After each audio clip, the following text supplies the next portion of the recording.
Good day, folks. 7 First Alert meteorologist Keenan Smith. We have temperatures in the upper 60s outside this morning. Areas of clouds. It's a mild and muggy start to the day. Now, as we move on throughout the day, we'll focus on rain chances. We have showers and thunderstorms up to our north and down to our south, and the squeeze play is on. We'll see some of that wet weather work its way into Metro Detroit. Here's a look at your hour-by-hour 7 First Alert futurecast.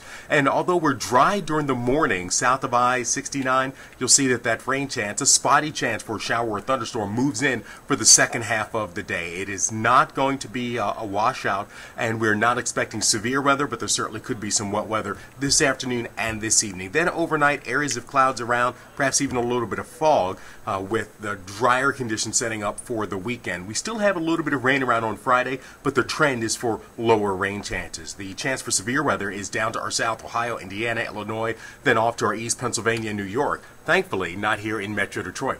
Look for a high today near 83 degrees, a mix of clouds and sunshine, a 40% chance at a shower or a thunderstorm. We're looking at temperatures dipping down into the 60s overnight tonight, partly cloudy, cooler, and less humid. Friday, looking for a high of 78 degrees, 79 degrees Saturday.